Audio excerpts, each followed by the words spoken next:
Fáilte ríisig now you're talking. A new bimage canch fi chuirsaí Gaeilge agus siopadreachta. Today we'll talk about money and shopping. So the first question we'll learn is, Cavéad seo? How much is this? Cavéad seo? Cavéad seo? Cavéad seo? Cavéad seo? Cavéad seo? Cavéad seo? How much is this? Cavéad seo? You might want to ask, how much are these or how much are those? The only extra word you need to learn is orthú. Cavéad seo? How much are these? Or cavéad sin? How much are those? And if you want to be polite or to draw someone's attention, remember to say go mailiscil. Go mailiscil, cavéad seo? Cavéad seo? Cavéad seo? Go mailiscil. Cavéad sin? Cavéad sin? How much are those? Cavéad sin? Cavéad seo? How much are these? Cavéad seo? Let's remind ourselves now of how to count pounds. 1 pound is punt. 2 funt, 3 funt, 4 funt, 5 funt, 6 funt. 7 punt, 8 punt, 9 punt, 10 punt. Did you notice the change after 6 pounds? 7 punt, 8 punt, 9 punt, 10 punt. Cavéad seo? Punt.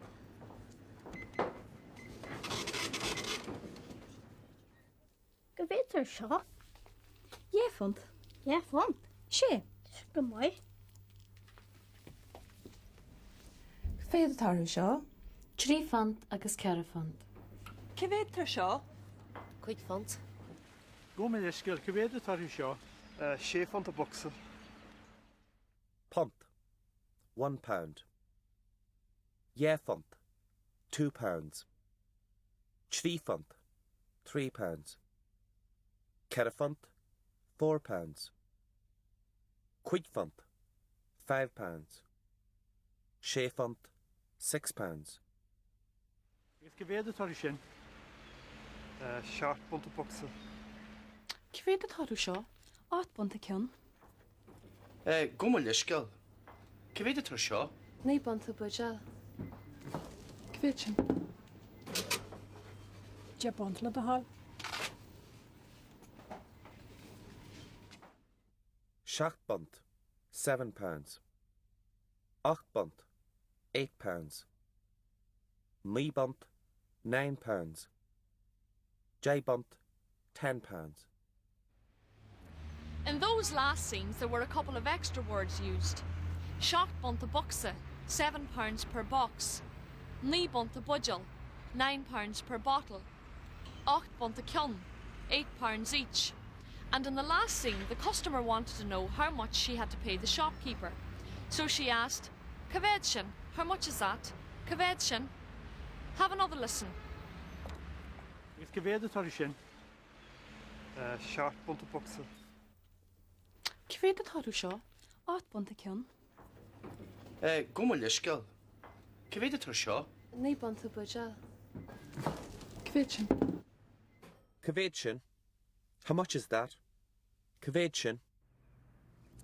And in Ballamore, Connor's going to drive a taxi for a few hours every day, couple of uair chluig an lá, while he's waiting for obaráisteachta, acting work, to come along. Micheál is helping Deirdre to find a place to live, but they're having very little luck. Look out for rialacha and tea, house rules, and ráyas, too nice. Seo cion mai. Se, ach tá se ráhuiir. Siawyd Louise, cael yma machdynys. Wat a gobr niu iadú? Te, ta ma chymans taxi dyr hi'n diog agos y do. Taxi? Ba ma gobr coplw ar a handle. Ads ta ma fanat le hobr ala ashtyrachta. Aber alle astrate. Wel, wel na heres ha'n sir na dir. Wat a iechin yn seo ta go mai? Tá sí ná mo go na scola. Ba mé mó. Ta ma dy chacht. Slán a wá mai. Slán.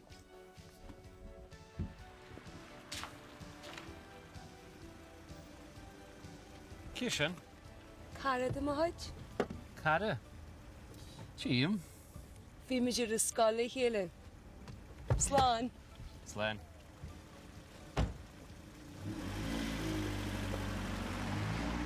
Hi, Bihai. Ta yaha han shot a gumai. One American kin shore those. Take mai. Well, do I níos fair? Ta she robok needs far.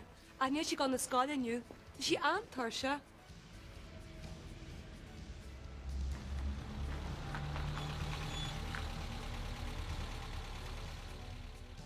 Cultagal. Could you ever say Jiag Tredway? Will a traipshin trast on wank? Yeah. No, was it kosher? Well, Nellis. Sean Chomersey.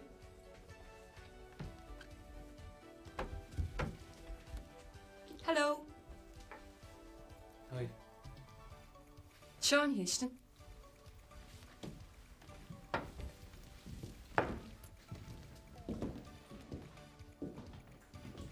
Tá cin hamar lepas a te? Agus a seamar fáca go staire. Go seo? Sin réal antaí. Ó? Breakfast go hart. Dúnear ag lehanne chuig. Agus supar ag seart. De lún glan am hen an letas.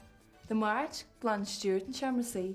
Agus the kidding glan Tom an Houston. Is mar sin dé. Sha, Chiam. Well, gramai good. An moile an te? Is my acta sha raw, yes. Cyfed y tyrs y teachtain. Fi pont. O ta shno wad raw here. Ah, tá se an sir fad. Í Gramai good.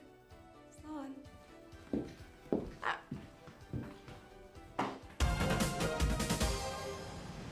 We're now going to learn how to count pennies between 1 and 10. The word for penny is peen, and counting them is a little different to counting pounds. Peen, a penny. Yefin, 2 pence.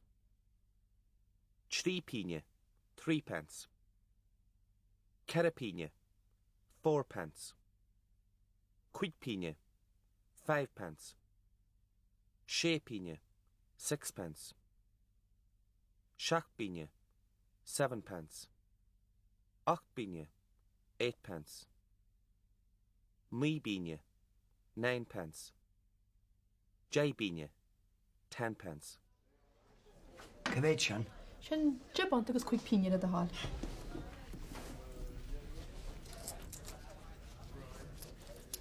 Jabanta agus pín, Yefin, Trípíne, Gerapíne, Quigpíne. Sin é gur maigad. Cyfeid y tari sio. Ie fíine cean. Cei píne. Gur maigad. Gomid ysgal, cyfyd y tyr sio.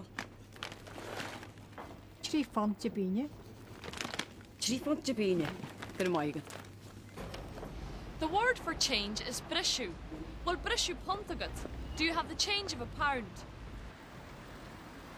Brysio pontagad. He. Siawd. Grymaigad. Kom maar, Jeskel. Wil brusje quick van te willen de hal. Fan bommetje. Te. Pont. Jefont. Trífont. Kerafont. Agus quickfont. Grymaigad. Tá fáilte ród.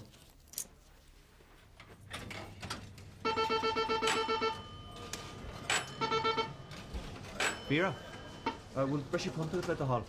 Siad am go.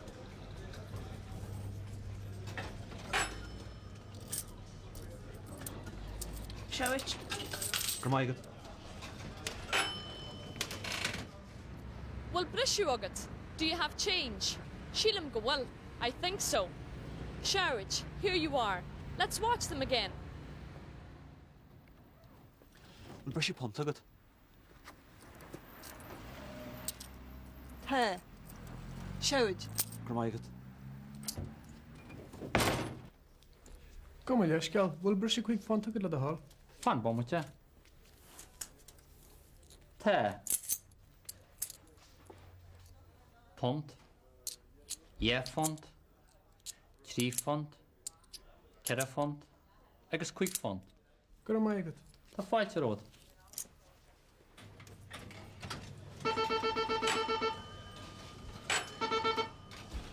Vera, bhfuil breisi ponta le do hall. Will brisú pontagat? Do you have the change of £1? Will brisú pontagat? Another word that means change is shinchal. You'll come across the word shinchal more commonly in other dialects, but in the Ulster dialect, the word for change is brisú.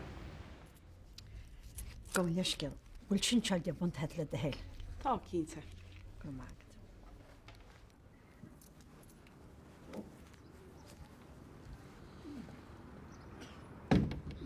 Come let's scale. Will Sean point to go to the hill? No fan am méid. Tá brónar níl. Margaret. Antur, Newry. Like many other place names, Antur got its name from a tree that was either prominent or of importance in the area. Antur is the Irish for the yew tree, and one story associated with it is that it was St. Patrick himself who planted the yew tree that gave Antur its name. Antur is the official Irish for Newry, but another commonly used version is Ur Kintra, the yew tree at the head of the strand. You'll hear both versions being used, Antur and Ur Kintra. Other trees that exist in place names are Dar, oak, Farn, alder, Bay, birch, Ljowen, elm, and Funchug, ash. See if you can pick them out of these place names. Atara, ford of the oak tree. Glenfarne, glen of the alders. Behach Moor, abounding in birches. Ljochen, place of elms.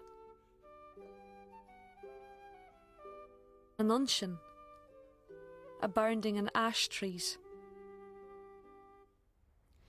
Another piece of folklore associated with Antur, or Ur Kintra, is the story of Cuchulainn and Fan. Cuchulainn fell in love with Fan, who was the wife of Manannán mac Lir, the god of the sea.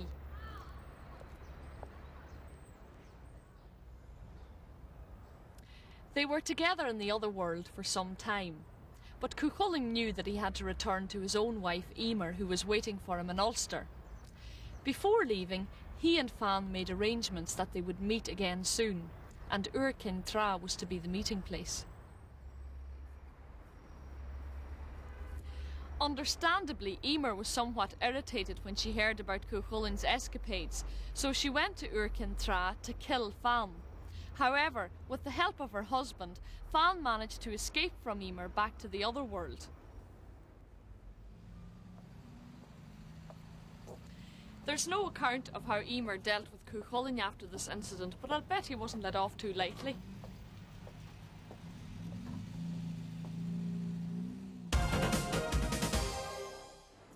We'll go back now to counting pounds, but this time between 11 and 20. Infant jig, £11. Yefant jig, £12. Trefant jig, £13. Kerefant jig, £14. Quidfant jig, £15. Shefant jig, £16. Shachbant jig, £17. Achbant jig, £18. Meebant jig, £19. Fihapant, £20. Note that you say font from 11 to 16, bunt from 17 to 19, and £20 is simply fiapont. Gaeilge, cyfeithar seo? Infant jig. Agus a seo? Yefant jig. Come on, let's go. Cyfeiriad tar seo le do hall. Trí fan jig. Go mai. Agus cyfeiriad tar seo. Punt. Mai go leor, tóca mai iad mar sin. Sin ceir fan jig le do hall. Jebont, agus cuigfont, sin cuigfont jig. Gur maigad. Agus brisú. Gur maigad. Slán. Slán. Yaddy, boilem sharp on jig. Cyfed? Siarp o'n jig le dy hol. Siarp o'n jeg. Sio cwig fontage. A ia di. Sé o'n jig. Cwig font na daddy. Gyda mohigyd. Gomal ysgol, cyfed y torw sio. Art bontiag.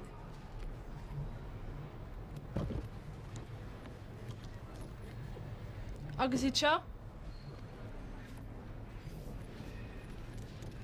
Ní bontiag. Moin. Could you matatu? Come ag mai, gyda mohigyd. Cyfed yr sio? Ta sia fi pont. Fi pont? Dy sio dir? In the first scene, we heard the word daddy, nothing. Craig font na daddy, £5 or nothing. And in the last scene, we heard Tasha dear, it's expensive. Tasha dear. Listen to it again. Ia di. Boel am siarp o'n jig. Cyfed? Siarp o'n jig le dy hol. Siarp o'n jeg. Sio cwig fontage. A ia di. Sé o'n jig. Cwig font na daddy. Gyda mohigyd.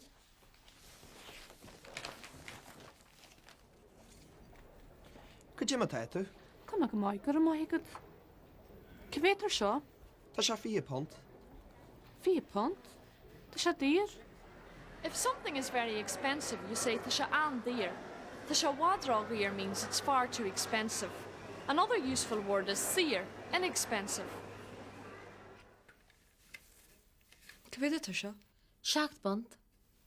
Sio si? Gomal ysgol, cyfed y dar sio? Cwig ffont y dysyn. Cwig font yn dysyn. Ta si dan dir.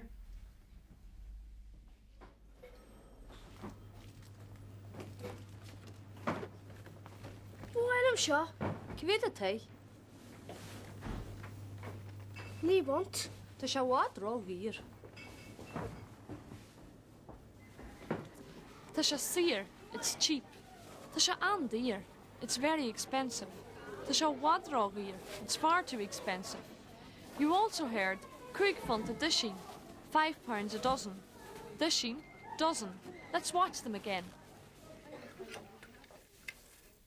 Cyfed y tysio? Siacht bont. Sio si? Gomal ysgol, cyfed y dar sio? Cwig ffont y dysyn. Cwig font yn dysyn. Ta si dan dir.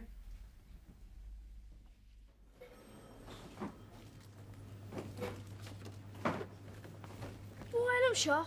Cyfed y tei. Ni bont. Dy sio wadro wir. Tasha wadrogier. It's far too expensive. Tasha wadrogier. Tasha an dear. It's very expensive. Tasha an dear.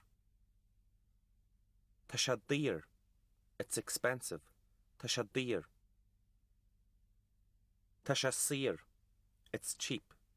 Tasha seer. Michal is still helping Deirdre to find a place to live, and they're in for quite a shock. One useful new word you'll hear is keys, rent. Cyfedded ar a hys. How much is the rent?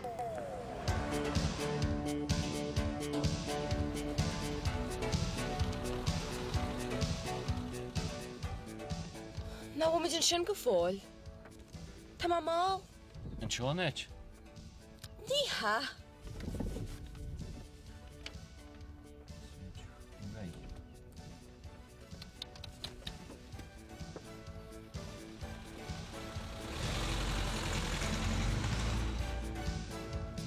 Ymys ti'r ys.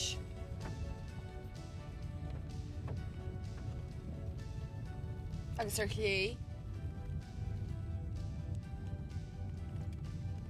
Agus ar lle rís.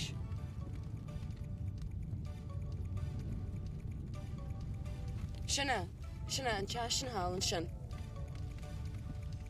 Fwy iarw. Ta bron ar ym. Sy'n jai bont le dy hal? Jai bont? Magw tydw. Seacht bont mar sin. Seart bont. Seo chuig fantaid. Sleor a méid sin. Gur a míle maithí good. Sin over a chuig. Sé. Seart. Hey, sin hísan sinna. Tá cuma anjas ar a teasio. Cefyd tar a hís? Chuig fantas fi his a charting. Nis ar ágíir. An seo tréid, go dtí never. Yfyr yn nwy. No check sin.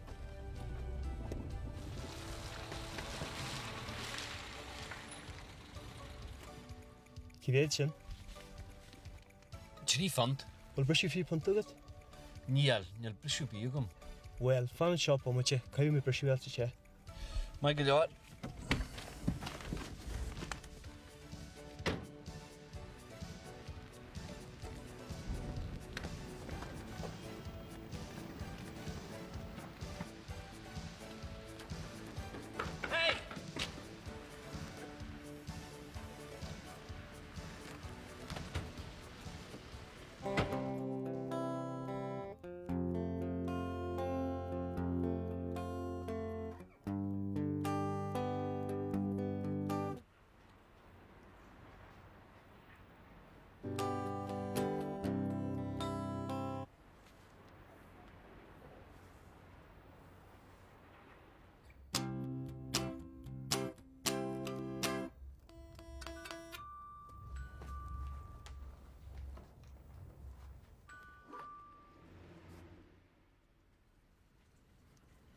Sin. Sin Jirulia Clarilla. In the next programme, we learn how to ask for things and how to describe everyday objects in more detail. Gajishan, Slán go fáil. In this episode of Now You're Talking, you heard Cefyd tar seo. Cefyd tar seo. Cefyd tar sin. Cefyd sin. Pont. Jefont. Seacht bont. Ein font jeg. Seacht bont diag. Fie pont. Pín. Jefin. Trí píne. Seacht bíne. Wel brysio pont agad? Tá sé sir. Tá sé dír. Tá sé an dír. Tá sé wadrág ír.